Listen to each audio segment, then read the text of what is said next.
Bonjour et bienvenue sur ce podcast qui s'intitule Le pouvoir des feedbacks. Hier, j'ai posté une vidéo totalement brute, donc ça veut dire pas de montage, pas de voix off et des enchaînements d'exercices. Donc c'est pas juste une vidéo sur un exercice, etc. Là, c'était vraiment un bout de ma séance où je travaillais, où j'apprenais le coucher au cheval. Et je l'ai posté du coup sur le groupe de travail, un groupe de suivi des étudiants qui sont justement en train d'apprendre le coucher. Donc ces étudiants, ils connaissent toutes les étapes du coucher, ils les ont vues, les 12, mais je voulais quand même leur montrer avec un nouveau cheval encore qu'ils ne connaissent pas comment j'abordais le coucher, mais justement de manière brute. Une des étudiantes a répondu « Bah merci, moi ça me fait du bien de voir ta séance brute, tu bloquais pas sur quelque chose. Donc quand l'exercice bloquait par exemple, j'allais faire un tour, je faisais autre chose, etc. » Et donc en publiant cette vidéo, moi je trouve toujours intéressant de publier des brutes, je savais pas trop ce qui allait les aider. Parce que justement, comme je disais, elles ont déjà un bon niveau et tout. Mais je pense vraiment qu'on a toujours à apprendre et que notre œil, en observant, il va capter des trucs en fait, que nous on n'a pas forcément mis en conscience ou pas forcément mis en pratique, parce que c'est des personnes qui connaissent beaucoup de choses, elles m'ont vu travailler beaucoup de chevaux différents et tout, dans les formations et tout ça. Est-ce qu'elles ont tout capté ? Non, elles n'ont pas tout capté encore, c'est impossible d'avoir tout capté, il y a tellement de choses, et donc du coup, je sais pas, elles vont peut-être chacune capter quelque chose de différent dans mon attitude, dans comment je me comporte. Donc là, comme par exemple, cette étudiante qui voyait que quand le cheval en fait disait non, elle était contente de voir comment je réagissais, comment je me prenais pas la tête en fait. Parce qu'une des difficultés que les étudiants ont, c'est que quand ils bloquent, parce que le cheval, ils n'arrivent pas, le cheval dit non, ils n'arrivent pas en fait, ils essaient, ils n'arrivent pas, ça les énerve. Pourquoi ? Encore une fois, c'est normal. Quand tu n'arrives pas et que tu sais pas pourquoi, ça énerve. Et quand tu bloques et que tu penses aussi que ça vient de toi, parce que tu dis à chaque fois ça vient de moi, c'est moi qui sais pas demandé, donc ça vient forcément de moi, c'est énervant aussi, surtout si tu sais pas vraiment quoi changer, tu vois. Et donc pour régler ce problème, et que pour les personnes puissent avoir cette même sérénité que j'ai moi face aux difficultés que je peux rencontrer, j'ai décidé de créer des groupes même, de suivi dans l'académie. Et le but, c'est que dès que les personnes n'y arrivent pas, elles auront la correction de leurs vidéos et nous, on leur dira direct ce qui va pas et pourquoi ça marche pas. Donc plus besoin de s'énerver, on n'y arrive pas, on sait que quelqu'un va nous donner la solution si vraiment on bloque et qu'on désespère en fait. Et donc même avant. Donc je te donne l'exemple, je demandais au cheval je voulais aller sur le côté, à 1m50 du côté, faire un peu l'instant présent et lui demander d'aller au pas pour partir sur le cercle au pas et après lui demander le cercle au trot. En fait, je suis allée sur le côté et pendant que j'étais en train d'aller sur le côté, le cheval est parti vers l'avant alors que j'avais rien demandé et du coup, je dis au cheval attends, stop, tu vois avec mon stick et puis le cheval là il s'énerve et tout et il commence à mal prendre quoi, tu vois, le fait que je dis stop. Et parce que tu sais, j'ai mis un peu d'énergie hein, et pour l'instant, le côté droit n'était pas encore un peu travaillé. Enfin, il était peu travaillé. Et voilà, donc il finit par s'arrêter. Et moi, plutôt que de relancer, etc., je retourne là où je voulais aller être, c'est-à-dire à être 1m50 de lui sur le côté. Et là, du coup, je fais la pause, je fais un peu de soutenant, parce que du coup, si il a eu peur ou si voilà, il s'est senti mal, le cheval, quand je lui ai dit stop, alors que j'ai juste levé le stick pour dire stop, il n'y avait rien d'agressif du tout dans mon comportement. Et du coup, voilà, j'ai refait du soutenant, etc. Et puis après, hop, je suis repartie au pas. Mais voilà, je me suis pas laissée démonter, ça m'a pas énervé qu'il fasse ça, etc. Mais si tu sais pas faire, et que à chaque fois que tu le mets sur le côté, le cheval part, et que toi tu lui dis stop, et qu'à chaque fois il s'énerve et que ça monte de plus en plus, tu peux vite être perdu, quoi, tu vois.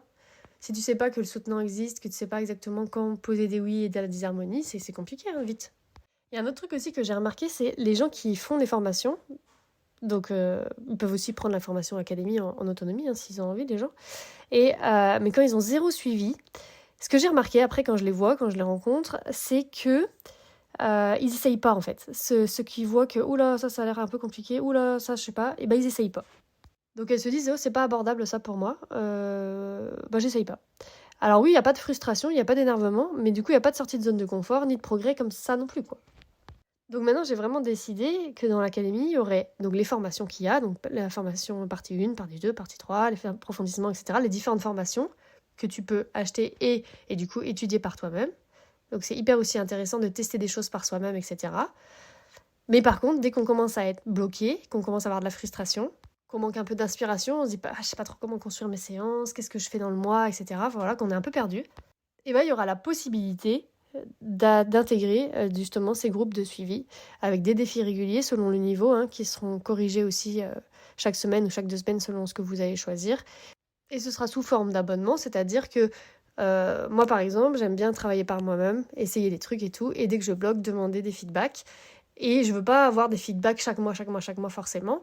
Au départ, oui, là en ce moment j'en ai besoin d'en avoir beaucoup, mais peut-être au bout d'un moment je vais lui demander à ma coach de faire un mois sur 2 ou 2 mois on fait et après on fait pas pendant 2 mois, comme ça j'ai le temps d'intégrer moi-même, etc. et faire un peu par moi-même. Et en fait du coup je voulais que les personnes qui ont vraiment besoin du feedback régulier puissent être abonnées chaque mois et se dire moi je veux vraiment avoir des défis tous les mois, je connais des personnes de l'académie qui m'ont demandé ça, qui veulent vraiment avoir de l'inspiration et qui veulent des feedbacks réguliers parce qu'il y a beaucoup de défis possibles et puis beaucoup d'exercices possibles dans le travail à pied et voilà, qui veulent aussi pouvoir avoir des nouveautés, des choses qui arrivent. Et donc du coup pour ces personnes-là, elles pourront vraiment rester tous les mois, rester abonnées.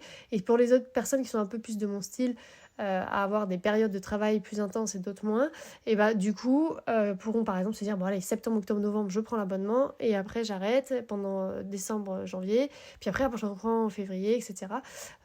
Ou alors un mois sur 2, enfin voilà, chacun fera ce qu'il veut. Il y en a qui pourront aussi passer d'un niveau à l'autre parce que du coup il y aura le groupe de suivi partie 1, quand ils se diront ça y est, moi je maîtrise bien ça, je passe à la partie 2, après hop je passe à la partie 3, etc. Donc ce sera vraiment sympa parce que du coup par rapport à votre niveau vous pourrez avoir plein de défis différents et des corrections et puis vraiment vous éclater.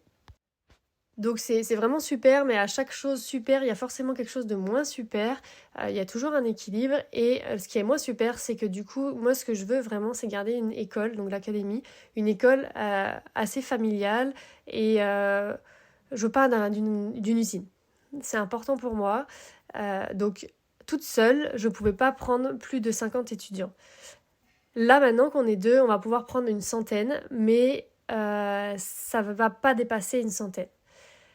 Peut-être, selon comment elle vit, Perrine, les choses, peut-être un tout petit peu plus, ou peut-être un petit peu moins. Enfin, on ne sait pas trop exactement. Donc ça, c'est ça qui va être le plus chiant, entre guillemets. C'est que, du coup, on ne veut pas devenir une usine, on ne veut pas avoir trop de monde, on veut qu'il y ait une bonne ambiance, on veut que les groupes soient pas trop gros non plus, du coup. Donc là, c'est une centaine entre tous les groupes, sachant qu'il y a plein de groupes différents, vous les découvrirez. Donc voilà, il n'y aura pas 100 personnes sur le même groupe. Donc moi j'aime bien quand il y a trentaine, quarantaine personnes dans un groupe, j'adore. Donc là, voilà, selon les groupes, je ne sais pas exactement combien il y aura de personnes, on verra bien.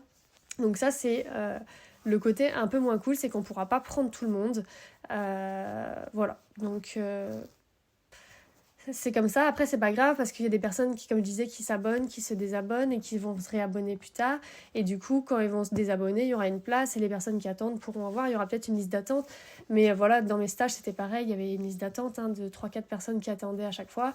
Et puis, il y a des personnes, des fois, qui pouvaient pas venir. Donc, il y avait une autre personne qui pouvait venir, etc. Et du coup, après, ils s'arrangeaient aussi un peu entre eux. Il y en a qui faisaient, moi, je faisais pas. Enfin, voilà. C'est comme ça. Je peux pas non plus... voilà, je peux pas devenir, comme je disais, une usine, c'est pas le but. Moi, le but, c'est que vous vous éclatez avec votre cheval, vous appreniez énormément et que nous, notre équipe, on s'éclate aussi à vous apprendre tout ça. Donc voilà, donc n'hésitez pas, quand vous êtes bloqué, à demander des feedbacks à des personnes qui connaissent et que vous pensez qu'ils puissent vous aider. Et si c'est nous, ce sera avec plaisir. À demain!